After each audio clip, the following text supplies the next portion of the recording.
오늘 성경 말씀도 이런 포도원 이야기입니다. 근데 이 포도원은 한국의 포도원과는 좀 방이 달라요. 왜요? 한국의 포도원은 그냥 포도밭이에요.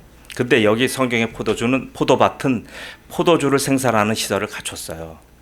한국 사람에게 포도는 어떤 개념이냐 하면 과일이에요. 과육이에요. 우리의 개념에서 이 포도원은 하나의 과수원 중에 하나입니다. 그러나 포도의 본고장인 이 코카서스의 조지아 같은 나라부터 시작해서 유럽까지는 포도를 과일로 보지 않습니다. 과육이라기보다도 거기에서는 음용수로 봐요. 그래서 곧 포도즙이나 포도주를 만들기 위한 그런 원료로 그 사람들은 포도를 대합니다. 그래서 포도원에 포도즙과 포도주 생산하는 시설을 오늘 본 말씀 보면 설치한 거예요. 그래서 이런 걸 와이너리라고 하잖아요. 1차 산업과 2차 산업이 거기서 만난 거예요. 포도원들은 당시에 뭐냐 하면 부자들의 주식과 같아요. 한국의 부자들은 우리는 잘 모르지만 경주마들을 많이 갖고 있어요. 여러분들 주위에 계신 분 있는지 모르지만 제 주위에는 좀 있어요. 경주마를 갖고 있어요. 우리는 상상도 못 하잖아요. 반면 이 지중해 부자들은 뭘 많이 갖고 있냐면 와이너리가 달린 포도원을 많이 갖고 있습니다. 왜요? 포도원은 실패가 없는 산업이기 때문에 그래요. 본문의 오늘 농장주는 굉장한 재력가입니다. 그는 여기저기 포도원을 갖고 있어요. 그는 포도원 경영을 위해서 자신이 직접 일꾼을 뽑지 않아요. 왜? 그렇게 하면 한 군데밖에 운영 못 하잖아요. 그 일의 전문가들에게 포도원을 통째로 세를 줍니다. 요즘 말로 말하면 일종의 아웃소싱입니다. 소유와 생산을 분리하는 거예요. 소유 외에 농장의 모든 것은 맡은 자의 소관입니다. 사람을 더 쓰는 것도 임금을 더 주는 것도 관리와 복지도 누구 책임이에요? 농장주의 책임이 없어요. 전부 다 그 농장을 세를 맡은 사람의 책임입니다. 농장을 맡은 자는 그 농장을 우리에게 맡긴 주인에게 약정한 세만 잘 내면 아무런 문제가 없습니다. 그런데 약정한 날에 세가 들어오지 않습니다. 세입자가 지금 약속을 어기고 있어요. 그래서 오늘 주인은 그 약정한 날이 몇 번을 지났는지 모릅니다. 그래서 세를 받으러 그 포도원 지기에게 자기의 직원을 파송해요. 그 직원은 농장주가 모든 것을 다 제공하는 소유주의 정식 직원이에요. 이 직원을 누구한테 보냈냐면 바로 소장농에게 보내는 거예요. 어떤 연유에서든지 새가 제때 들어오지 않았기 때문에 그래요. 기다려도 소식이 없어요. 이에 소유주는 계약서에 명시된 정당한 권리를 행사하는 겁니다. 아무런 잘못이 없잖아요. 그죠? 포도원 지기는 무슨 일 때문인지 지금 굉장히 화가 나 있는 상황이에요. 그는 본사 직원을 만나자마자 자기의 사정을 얘기하거나 앞뒤 전후 사정을 설명하거나 이러지 않아요. 또 세를 깎아달라거나 좀 한번 좀 봐달라고 이렇게 읍소하지도 않아요. 그는 본사 직원에게 오히려 화를 냅니다. 화를 내고 싸움을 걸은 나머지 그를 폭행을 합니다. 심히 때리고 빈손으로 돌려보냅니다. 이런 행동은 뭐예요? 포도원은 내 것이니까 간섭하지 말라는 일종의 아주 못된 성격이잖아요. 맡긴 자는 무척 당황합니다. 여지껏 이런 일이 없잖아요. 그래서 그는 다시 아마 서로 간에 이 돈 문제가 수수되니까 좀 마찰이 있었나 보다 하고 이번엔 다른 종을 보내요. 이번엔 좀 더 좋은 소식을 갖고 오리라 기대합니다. 그러나 이 직원 역시 머리부터 발끝까지 피투성이가 돼서 돌아옵니다. 여러분 같으면 참으시겠습니까? 박준희 지사님 못 참겠대요. 그런데 여기 주인은 참아요. 좋은 직원들을 선발해서 또 보냅니다. 그런데 이번엔 직원이 아예 돌아오지도 않아요. 실종된 겁니다. 맡긴 자 주인의 분노는 화산처럼 들끓어요. 그럼에도 또 참으며 더 많은 직원들을 보냅니다. 그런데 이들마저 전부 다 폭행당하며 일부는 죽임까지 당했어요. 이제 소장농들은 서로 뭉쳐서 폭력과 살인을 일삼습니다. 여러분 이 정도면 아름다운 포도원이 아니잖아요. 전쟁 상황입니다.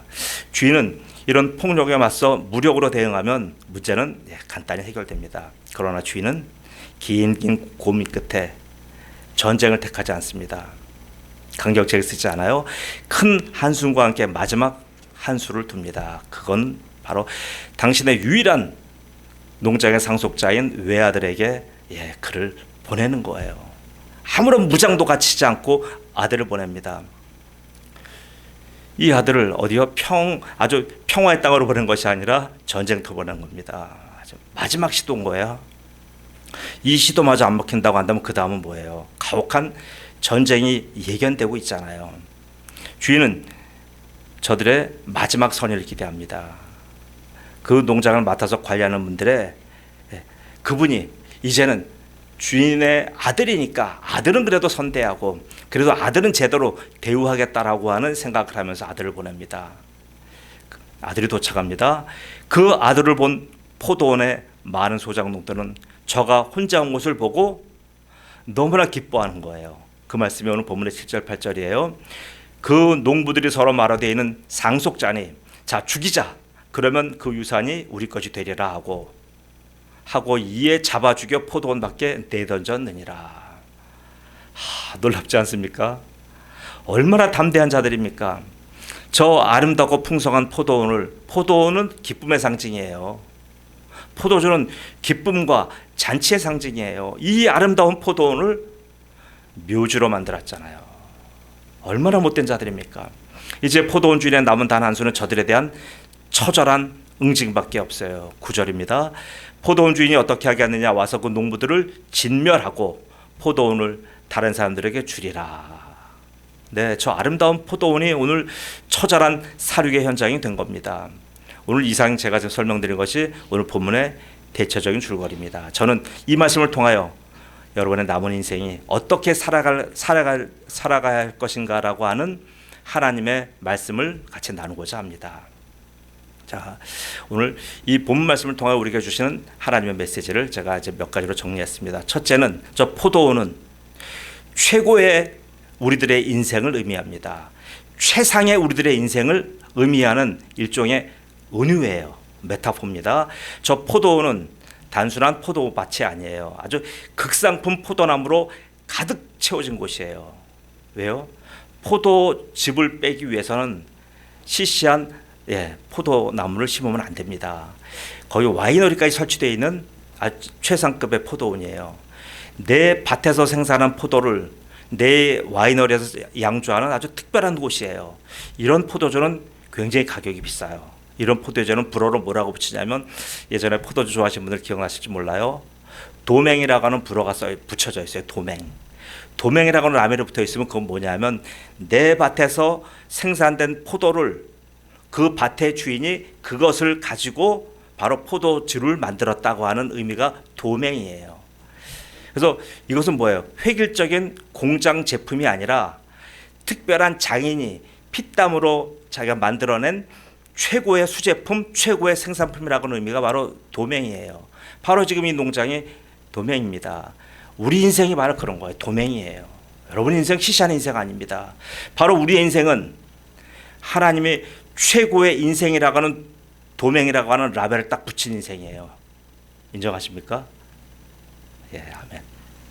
우리 인생이 이와 같습니다. 하나님은 우리네 인생을 신포도 있잖아요. 신포도 먹으면 인상 쓰는 신포도나 맺는 길가에 들포도나무로 만들지 않으셨어요.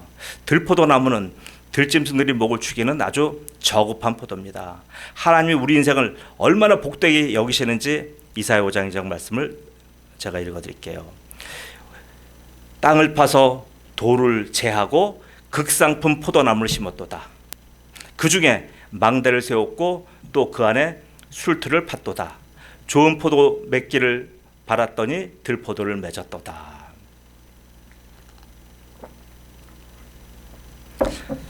한마디로 우리 인생은 뭐예요? 시시한 인생이 아니에요. 들포도 나무가 아니에요. 라비돌이에요. 라비돌은 불어로 황금 같은 내 인생이라는 뜻이에요. 최고의 인생, 최상의 인생이라는 뜻이 바로 라비돌이며 도뱅입니다. 하나님은 그 포도원에 하나님의 전부를 다 쏟아부어 건설하셨습니다. 포도나무 한 그루로는 세상 파고를 이겨나갈 수가 없기에 많이 심어서 포도원을 꾸며주셨어요. 그리고 그래도 하나님 안심이 되지 않길래 산 울타리와 짚지 않은 틀과 망대까지 세워서 보호하고 계세요. 그리고는 운용은 간섭하지 않으셔요. 여러분의 인생에 하나님은 간섭하시던가요? 이건 먹어라 저거 먹어라 간섭하시던가요? 간섭 안 하시잖아요.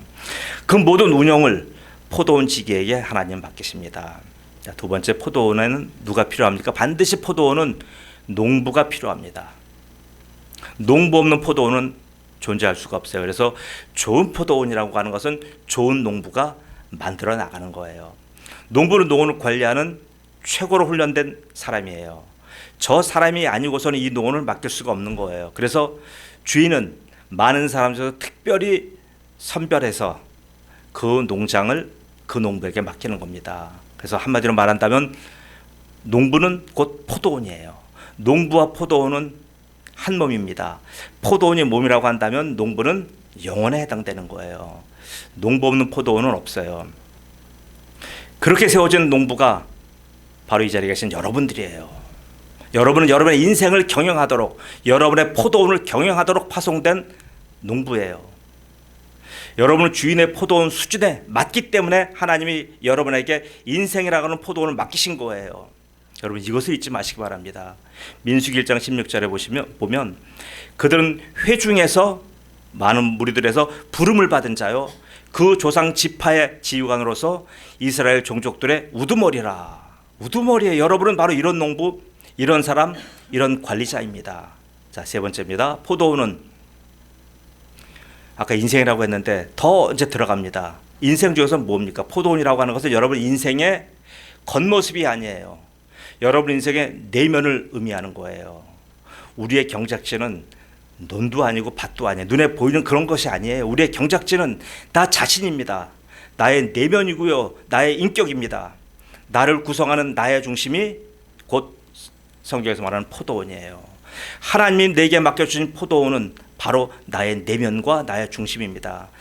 사무엘상 16장 7절에 하나님 뭐라고 말씀하시냐면 여호와께서 사무엘에게 이르시되 그의 용모와 키를 보지 말라. 내가 이미 그를 버려놓으라. 내가 보는 것은 사람과 같지 아니하니 사람은 외모를 보거니와 나 여호와는 중심을 보느니라. 예. 우리의 내면과 중심이 바로 여러분 인생의 포도원인 거예요.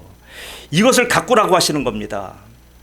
바리새인의 잘못이 뭐냐면 바로 이 내면과 중심을 등한시했어요. 여러분도 지금 내면과 중심을 등한시한다면 여러분도 바리새인과 똑같아요. 그 바리새인들의 악행을 예수님 마태복음 23장에 어떻게 지적하시냐면 눈먼 바리새인이요 너는 먼저 안을 깨끗이 하라. 그리하면 겉도 깨끗하리라. 화 있을진저 외식하는 서기관들과 바리새인들이요 회칠한 무덤 같으니 겉으로는 아름답게 보이나 그 안에는 죽은 사람의 뼈와 모든 더러운 것이 가득하도다. 포도원을 겉과 외면으로 생각하여 그것에 치중한 자가 바로 이런 외식하는 자 바리새인입니다. 가면 쓰고 연기한다는 거예요.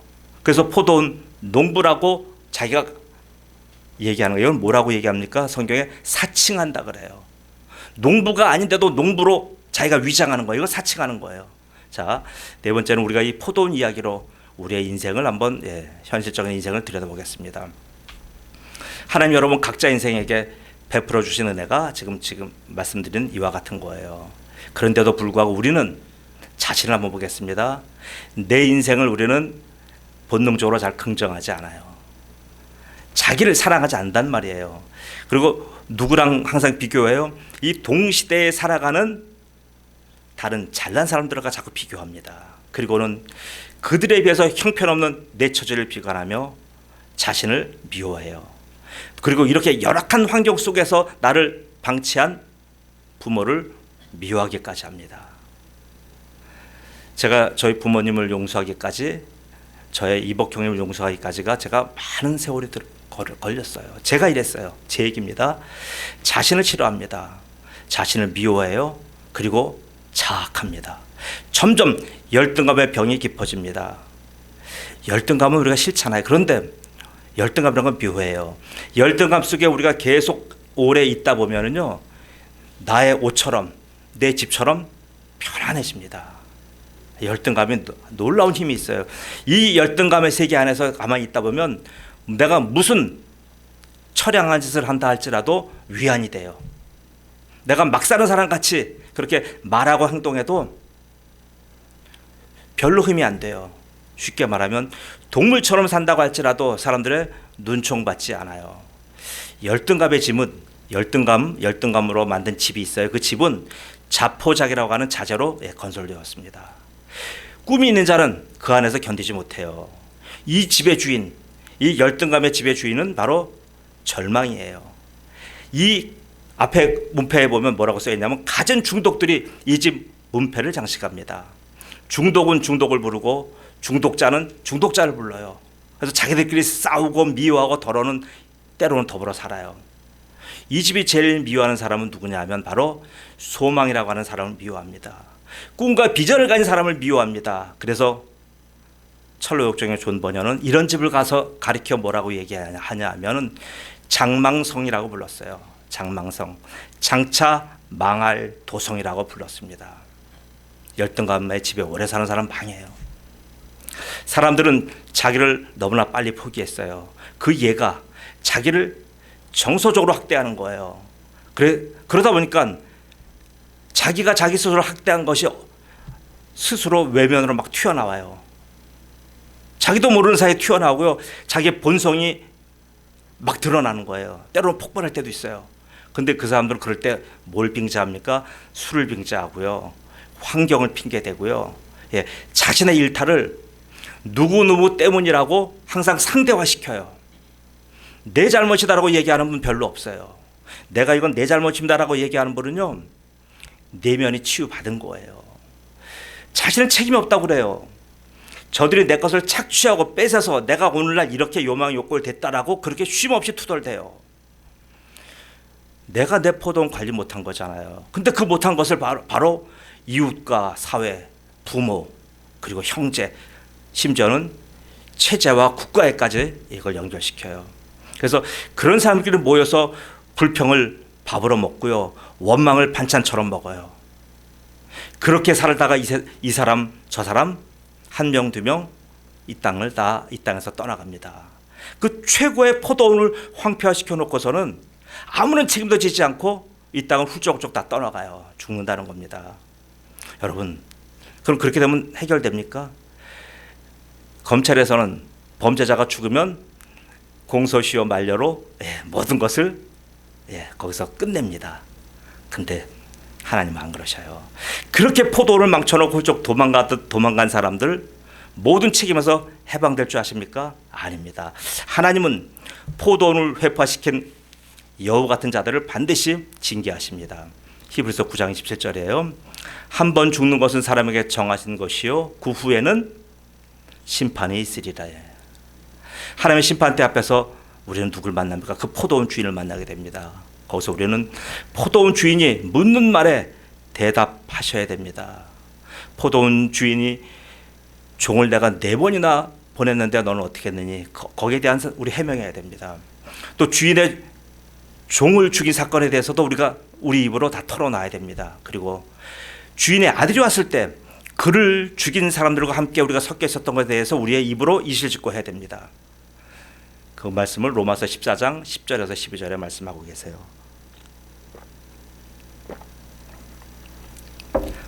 내가 어찌하여 내 형제를 비판하느냐? 어찌하여 내 형제를 업신여기느냐? 우리가 다 하나님의 심판대 앞에 서리라. 기록되었으되 주께서 이르시되 내가 살았노니 모든 무릎이 내게 무릎 꿇을 것이요 모든 혀가 하나님께 자백하리라 하였느니라. 이러므로 우리 각 사람이 자기 일을 하나님께 직고하리라. 포도원 이야기는 우리에게 지금 긴급한 하나님의 경보를 울리는 은유입니다. 전쟁과 천재지변이 일어나면 전국에 어디서 나오는 소리인지 모르지만 긴급 경보가 울립니다. 오늘 이 포도원 이야기는 이런 우리에게 들려주신 아주 긴급한 경보예요. 긴급 경보는 포도원을 허무는 여우 때문에 울리는 거예요. 아가서 2장 15절에 우리를 위하여 여우 곧 포도원을 허는 작은 여우를 잡으라. 우리의 포도원에 꽃이 피었습니다. 여러분, 포도원 주인은요, 이 포도원 우리에게 분명히 맡겼어요. 맡겨놓으신 채 우리는 내 인생 내가 산다고 얘기하지만 하나님은 무책임하게 그냥 보고만 계신 분이 아니에요. 포도원을 지켜보시면서 허무는 여호와가 들어오실 때마다 우리에게 뭘 어떻게 해요? 경보를 울려주셨어요. 경보를 울려서 우리를 도우셨던 겁니다. 그렇게나 우리의 포도원을 지키고 보호하여 주셨는데 우리의 포도원은 오늘날 왜 이 모양밖에 안 됩니까? 왜 우리의 포도원이 이렇게 망가져서 어디서부터 손대야 할지 모르는 이런 황폐화된 상태가 된 겁니까? 우리는 그동안 이런 하나님의 경보를 무수하게 받고도 하나님의 포도원을 방치해 놓았습니다. 그 게으른 자가 바로 여러분과 저예요. 포도원을 허무는 여우를 빤히 보면서도 우리가 잡지 않았어요. 이제 우리는 얼마 안 있어서 이 포도원을 떠나게 됩니다. 그리고 포도원 주인을 만나게 됩니다. 그때 우리는 포도원을 황폐시킨 죄목으로 심판받을까요? 그럴 것 같지 않습니까? 아니에요. 그거 아니에요. 심판은 받지만 심판의 죄목은 포도원을 황폐시킨 죄목 아니에요. 바로 우리의 죄목은 인생을 낭비한 죄입니다. 시간을 허비한 죄라는 말이에요. 누가복음 15장 13절입니다. 그 후 며칠이 안 되어 둘째 아들이 재물을 다 모아가지고 먼 나라에 가 거기서 허랑방탕하여 그 재산을 낭비하더니. 네, 저 탕자처럼 재물을 낭비한 죄는 용서받을 수 있어요. 그러나 시간을 허비한 죄는 용서받지 못해요. 인생을 낭비한 죄는 결코 용서받지 못합니다. 사랑하는 예배 성도 여러분, 여러분의 초의 심지는 잘 타고 있습니까? 그 초의 심지에 남은 심지는 지금 얼마나 됩니까? 여러분, 죄 중에 정말 무서운 죄는 인생을 낭비한 죄입니다. 포도원의 재물과 소출이 없는 것은 그런 죄는 용서받을 수가 있어요. 그러나 인생을 낭비한 죄는 결코 사함을 받을 수가 없어요. 왜냐하면 인생은 한 번밖에 없기 때문에 그래요. 두 번 다시 살아서 내가 그것을 회복할 기회가 인생에는 없잖아요. 인생을 낭비한 자에게는 두 번의 기회가 없어요. 예레미야 40장 17절에 뭐라고 말씀하시냐면 그들이 그곳에서부터 부르짖기를 애굽의 바로 왕이 망하였도다. 그가 기회를 놓쳤도다. 애굽의 바로 왕은 누구예요? 지금 이 시대에 가장 잘 나가는 인생들이에요. 전 세계를 휘어잡은 돈의 신들이에요. 그런 인생들 하나님이 뭐라고 말씀하십니까? 망하였도다. 그가 기회를 놓쳤도다. 이제 기회가 없습니다. 포도원의 저 경보는 인생을 낭비하고 있는 자들에게 이제 시간이 얼마 남지 않았음을 알리는 아주 긴급한 정보예요.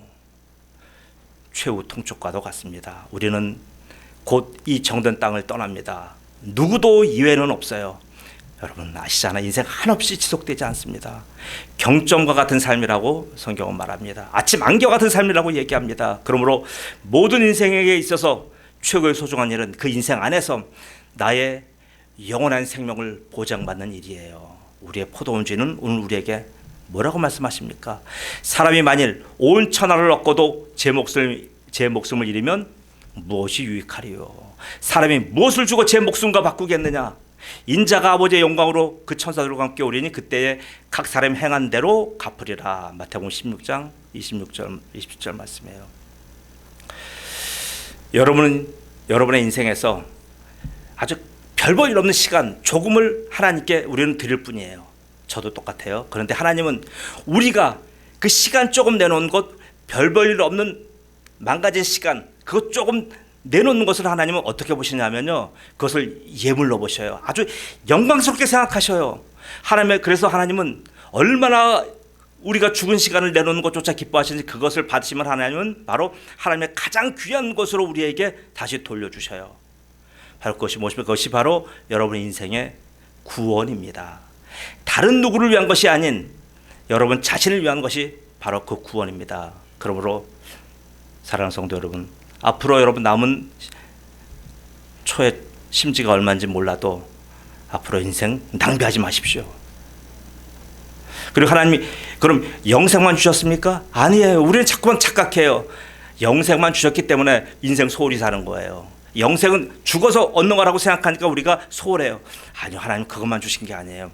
하나님 바로 영원한 구원의 영광을 주셨고, 또 하나는 바로 우리가 인생 이 땅 살아가면서 얻는 인생의 영광을 주셨어요. 여러분 이것 놓치시면 안 되는 거예요. 구원은 죽음 이후의 문제만 말하는 것 아니에요.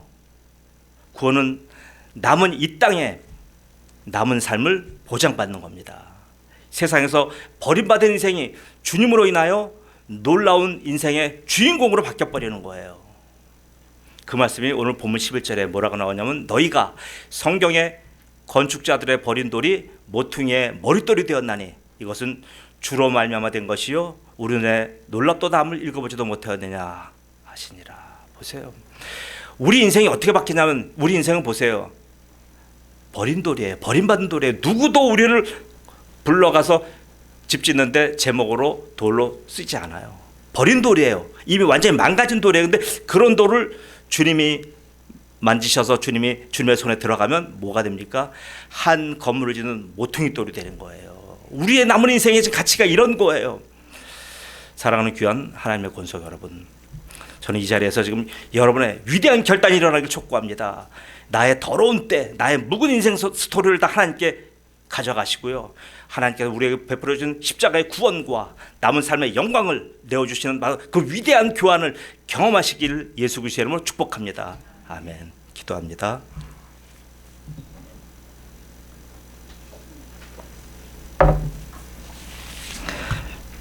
전능하신 아버지 하나님 은혜 감사합니다. 아버지 하나님, 우리가 아무리 노력해도 우리의 포도원은 다시 회복될 방법이 없습니다. 우리의 포도원이 어디서부터 손대될지 모릅니다. 그래서 우리는 하나님이 우리에게 주셨던 한 번밖에 없는 인생이라는 귀한 포도원을 방치하고 거기 자포자기한 상태로 지금 인생을 하루하루